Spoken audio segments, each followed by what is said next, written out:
Is mine falling off? I feel like it's falling. Like I belong in a Michael Jackson video. Hey friends, it is Sunday, January 21st. It is very cold out, one of the coldest days of the new year. I think we woke up and it was like 15 or 16 degrees this morning. So cold. So it's warming up, but I thought we'd sit here. Dinner's in the oven. We'll talk about it in a bit. I've got a cup of warm hot tea. Warm hot. I don't know, can it be both? It's just hot. And I thought we'd just kind of sit and catch up and chat from the weekend. So I did not film dinner Thursday, Friday, Saturday because it was all leftovers. Last week we had just a lot of food in the refrigerator, and I am kind of a stickler about leftovers. I just don't want to throw food away. And if I have different ways I can utilize it, maybe transform it into something different, so be it. If I can freeze it for later, okay, only if someone's actually gonna eat it later. If I can give it to Marley and have it be dinner for him, then sometimes I do that too. But I wanted to make sure we worked through those leftovers. So I didn't cook for the last 3 days, which was kind of nice because we were able to get a lot of other things done. I cleaned my house, I vacuumed, I mopped, I washed all of the sheets, I did all of the laundry. I mean, it was a lot, but it felt really good to get done. And so kind of along with that, I want to carry over from a couple of things from 2023. Last fall, I started the Great Purge, which is, getting rid of what we don't need in our house. And I completed the kitchen. I did our pantry closets. I did the front pantry room. And I haven't yet done the living room. There's not too much to do in there, but I need to do the living room. I did the hall closet, the coat closet. I filmed all of that. So you can go back and see kind of how I did it systematically and my thought process behind it. But over the holiday break, I got half of my office done. I did not film that. There's certain parts of our home that we'll just keep private. And I got half of that room done. And then yesterday, I did my son's clothes. Half of his clothes, like his closet. I haven't gone through the drawers yet. So I'm hoping today I have the energy to finish his clothes and then go through my daughter's room and do all of her clothes. But the purge is continuing. I just kind of wanted to update that because I haven't filmed much within that for a while. Also, there is this dark cloud hanging over my head in regards to the 2023 bread challenge. I did all 11 months and I have not yet completed December, which was croissants. And I had every intention to do so. I had even done a test run of croissants, I think back in the beginning of the month of December, and they were delicious. And I just never got around to doing it again and filming it. But I am planning to do that and get that closed out this month in January. It was just, the holidays and then just not having the energy and really just not having the desire, just needing that break. But my goal is to close that out this month and get that done. So those are the two things from 2023 that I kind of wanted to close out on, right? So we'll finish the croissants, we'll continue the Great Purge. I'll film what I can when I can as we go through that, but I'll keep you up to date. So for tonight's dinner, last night I took out a chuck roast. I think it was boneless, a boneless chuck roast from our freezer, and thawed it. And so today when we got home from church, I took out my really big Lodge cast iron Dutch oven, and I put what we had left from our bacon fat, let that kind of melt through, and I seasoned all the sides of the roast with salt and pepper, and then I seared it. I seared it on all 4 sides. I added in 1 chopped onion, 4 minced garlic cloves, 3 or 4 chopped carrots, and then 2 chopped parsnips. I topped with a pint of homemade home canned beef broth, as well as some dried sage. I kind of just sprinkled some dried sage throughout. And I also added maybe about a tablespoon and a half of coconut aminos, because I just don't have soy sauce, and a tablespoon and a half of Worcestershire sauce. Put the lid on. It's now in the oven. It's a 350-degree oven. I put the timer for about 3 hours, but I'm gonna really just make sure it gets to about 160 degrees inside, and then we'll know it's done. But between 3 and 4 hours is when I will turn the oven off and just kind of leave it. So I'm excited to have a kind of a really hearty, filling, warm dinner tonight on such a cold day. And along with that, we're gonna have some mashed potatoes. So I've already pulled out some potatoes on the counter, but I have one other thing I'm gonna be adding into that just to change it up, make it a little bit different. And that is celeriac. Should I say this right? Not celeriac. We're not talking about celiacs. Celeriac. It is a root. It's pretty big. I'll show it to you when I cut it up. It's a pretty big root. I got it from Azure Standard, and I'm gonna, I think, cut the outer skin part off and chop it up, chop my potatoes up, try to chop them all the same size.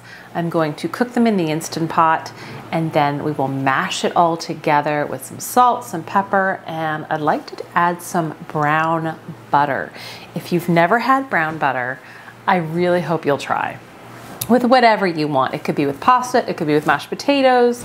Brown butter is so good. So you basically put your butter in the saucepan, and just before the burning, it gets brown and caramelized and kind of nutty, and it's so delicious. And so we're gonna add brown butter to our mashed potato celeriac dish, as well as salt and pepper, and probably some chives. So that's dinner tonight. I had the vision of, when I had written out my meal plan, I had the envision of making maybe an apple crisp tonight, because I have 2 quarts of cream in our freezer, and I forgot to take them out. So we're just not gonna do dessert tonight. My family won't know any different because they don't know what was on the menu. So we'll have the apple crisp with the ice cream a different night. But we are moving along in the challenge. I mean, for it to be the 21st, so our 20th day, I feel pretty good. Like literally just when I'm going through the house, and whether it be in the pantry or the refrigerator or the freezers, we have a lot of food, a lot of food. We could easily probably live 6-8 months without going to a store. Now, mind you, it would be difficult as we start to run out of some things, but we have a lot of food, and I don't say that flippantly. I'm very grateful for that. We've put a lot of work, a lot of money, and a lot of effort into securing, procuring, gardening, harvesting, and preserving all of that food. But it's a good feeling. The other thing I really wanted to mention, because I'm just so proud of it and I'm so invigorated and excited by it. So I'm here in North Carolina. I'm in the Raleigh area, central North Carolina, in case you didn't know. We live in suburbia, but we have 10 acres, about 30 minutes north of where we are, that eventually we plan to build our forever home. I'm hoping within the next 18 months we can start the process. But right now we are enjoying where we're at, and we are learning all we can until we get there. But I have met some amazing women that I now call very close friends, and 2 other women, and the 3 of us have started the Women's Homesteading Collaborative. I will link the website down below for those of you that want to check it out. And we did this, I guess, a little over a year ago. In the fall of 22 is when this baby was born. And all of last year, we did various classes and workshops, sourdough fermenting, gardening, soap making, different things to help inspire others to be a little bit more reliable on themselves, their skills, a little more sustainable with how they do things. And as of today in 2024, it has more than tripled in size. And we just had our first event of 2024 yesterday. Today's Sunday. We just had it yesterday, and it was a seed swap, and it was so successful and so much fun, and to the point where I came home yesterday and I actually started a tray of seeds. Now I started perennials like echinacea, lobelia, burdock, sage, astragalus,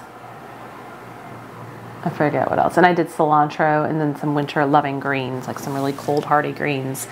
But the seed swap was such a great way to bring like-minded people together, but also bring people that are just dipping their toe into gardening or into understanding their food, whole food paradigm with big food, and wanting to maybe have a little more control over their food or just wanting to learn a new skill. So we had people of all ages, and it was so much fun. So I share this and I say this because, number one, if you're in this area, we would love to have you join us. Our next one is next month in February, and we are going to be doing all about gardening. And we're going to be talking not just about seed starting and gardening, right, but companion planting and trap crops for pests and all different kinds of arenas that no matter if you're beginner or advanced, you can learn something. If nothing else, have some more community and fellowship with other people. I share this because I want, number two, you to think about something like this in your area, in your region, in your city, in your town.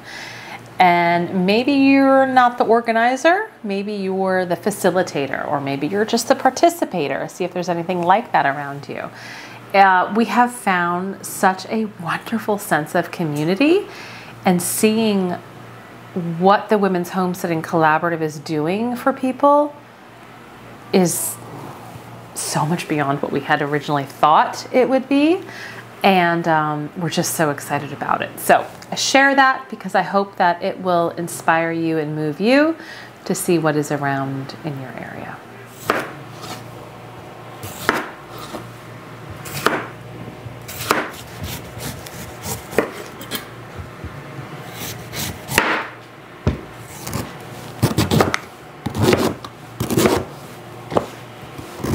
So the pot roast has been in the oven for about 3.5, maybe 4 hours, but I turned the oven off about 45 minutes ago. I'm pretty sure everything is cooked. It smells so good. I have my potatoes that I cubed as well as the celeriac cubed in the Instant Pot. I put it in, I think it was for 15 minutes high pressure, and then I just put my butter. I got about, I think it's 1/3 of a cup, maybe a little bit more than 1/3 of a cup, in the saucepan. It's just starting to melt because I want to show you what it looks like when we get to the brown butter stage.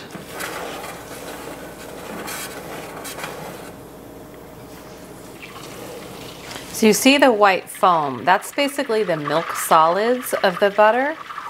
And when I stir it, you can see the gorgeous yellow, right? We're looking for that yellow to become a light tannish brown.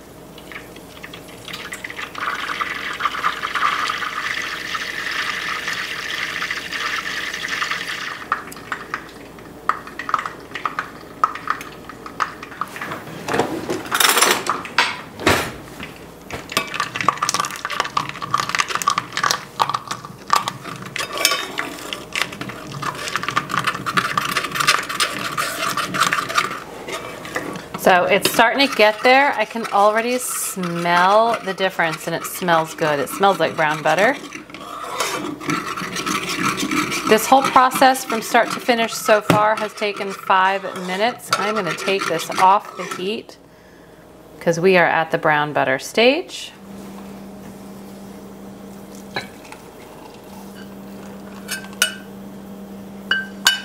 So I poured it into a glass measuring cup because I really just didn't even want it to continue to cook in the hot pan. Setting that aside, and we're going to get our potatoes and our celeriac out of the Instant Pot.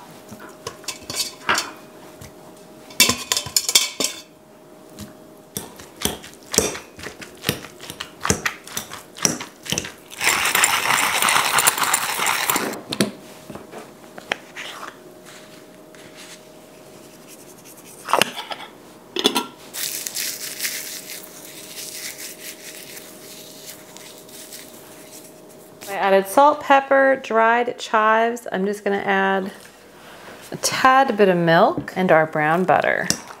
Mix this in.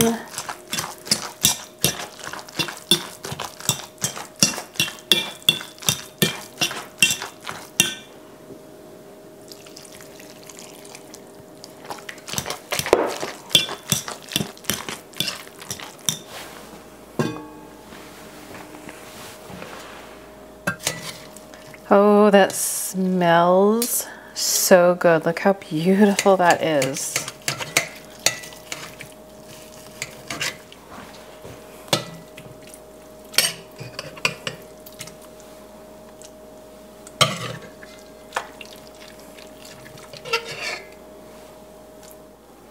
Bon appetit.